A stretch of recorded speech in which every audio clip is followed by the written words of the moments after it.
creatures were very ominous and scary as hell in the dream. I was like I rounded a bend of all this chaos and junk and devastation and buildings and glass and all kinds of crap, and there are these guys that are just standing there like this, swaying very slowly with these whips. And gradually I'm realizing as I'm drawing this stuff out what the image means or what it was about, and what the sense that I had in the dream of what was going on there.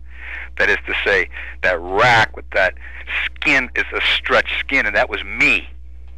That's me on the rack. That's me. That's them. Now, them per se wouldn't mean necessarily the particular guys that were taking over the Society of the Propagation of Faith, but maybe so, but more representative of this whole consciousness out there that I was thinking about back in them days, you know? Right. And the feeling that I had about that image was not that skin on the rack was me, but that they, faceless, were all composed of skins of previous victims. That was the feeling that I had in the dream, or the sense that came to me in the dream, you know? Right.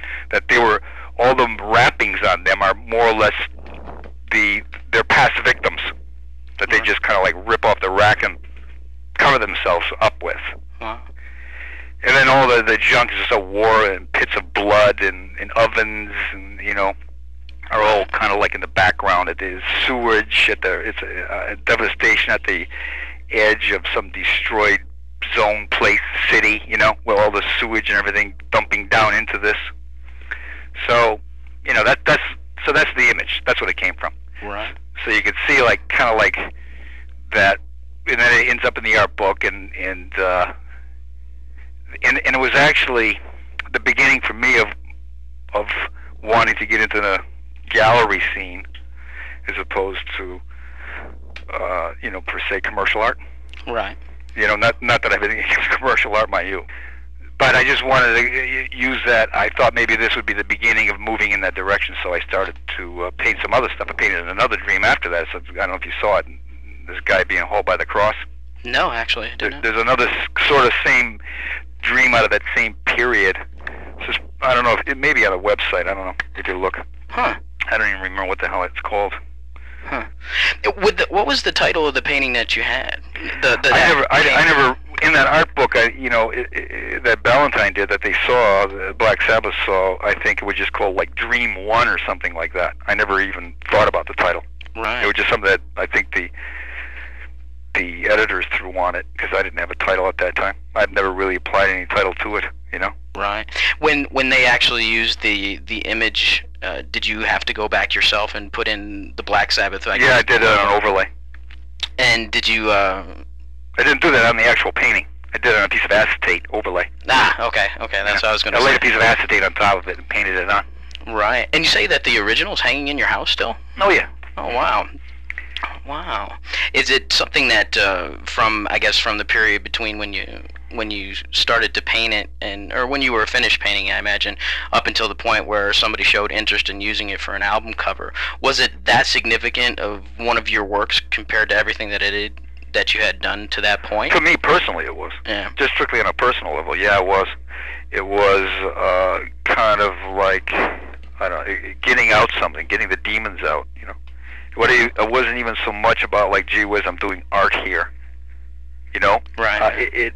I didn't even, like I said, I did a tiny little doodle of these guys, but when I started painting that picture, normally what I do is I work everything out very much detailed. I do a lot of sketches, I work out the composition, you know, fool around sometimes with a little color comp and think about it and mull it over, and you know, when you have the time. And then sometimes, you know, it's that whole process is speeded up when you're doing, you know, like, you know, 100 paintings for Marvel Comics or something. Right. But it's still the same kind of process. With that painting, there was no process like that. I picked up a piece of board and just started painting directly. I didn't even draw it ahead of time. I just kind of like just started painting it with no... It was a completely different, unique experience for me in terms of art, because like I let the damn thing evolve as it happened. You know, more like an abstractionist, an abstract painter, I suppose, would work. Right. That you're not really plotting everything out. It just started kind of like coming out. So that thing happened on that level. About how long did it take you from the moment that you picked up the brush and started applying paint to be finished with it? See, I'd be guessing. I'd say over a couple of week period, but that wasn't like every day. Right. You know, because I was, again, by this point I was fired. These guys, this new regime that had taken over. You see, I didn't paint this picture down until after I had left the church. Ah, okay. So I was like, okay, backing it up a bit. When these guys took over and they saw this rough cut of the film, we managed to finish that one off and get that one out. And then this new head of the Society of Propagation of the Faith wanted, it was like we were on an edge of, you know, it was clear we were totally at odds, but he wanted us to go to Africa, West Africa, first to Rome, and then to West Africa and shoot missionary activity, so which my brother and I did, went with him. First to Rome to shoot the bigwigs in the Catholic Church, and then off to Ghana to shoot missionary activity. But then, while we were in Ghana, we shot all the stuff that this guy wanted us to shoot, all the official stuff. But then we connected with some, you know, Dutch priests who were, you know, for lack of a better term, liberal, if not downright, you know, radical. And they started connecting us with, you know, sort of like an underground movement, sort of like thing in Ghana. And we picked up all this footage, interviews with sociologists, anthropologists, a lot of students at the university. And they basically said, what the hell are you sending? Newark and Detroit riots had just happened. And they are saying, you know, what are you doing here? What are you sending? You know, what are you guys sending all these people over here to us for? You go back, you shut up in your own country. When you're a teenager or a pre-teenager, as I was, you attach, you know, all kinds of meaning to the photos and the lyrics of the record and stuff like that. I know. There's a bit of mythology associated with the record. Are you aware of that? There's mythology. No, I know nothing about it. Believe me, it's like I'm totally. You know, I don't know anything about it. Let's put it that way. Okay. Well, at the time, Black Sabbath had been, that was the second record that they did with a guy named Ronnie James Dio, who was their second singer. And there was a great deal of animosity between the band Black Sabbath and the original singer Ozzy Osbourne. There was a great amount of legal entanglements and stuff like that, and nothing was ever said nice between the two camps in the press at all. And in the painting, down at the bottom... So now, wait a minute, this is going on at what time? Early 80s. Early 80s, Early okay. 80s.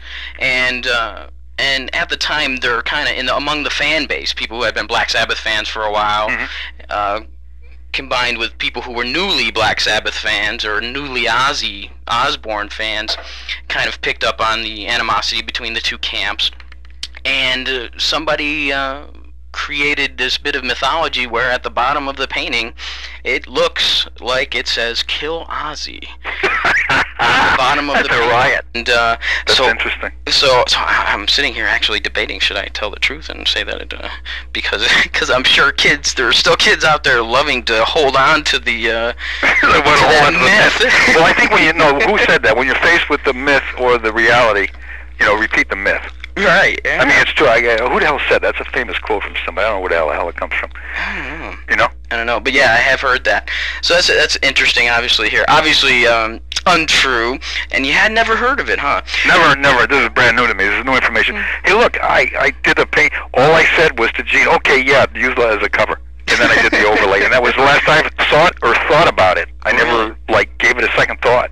Huh. You know, except when I saw the heavy metal film and the music was in the film. Right. You know, but other than that, that was it. It was over with. I don't, you know, dwell on shit. I just move on from one thing to the next. You know. Do you own a copy of the record? I believe I do. Yes. Had you ever met any of the guys from Black Sabbath?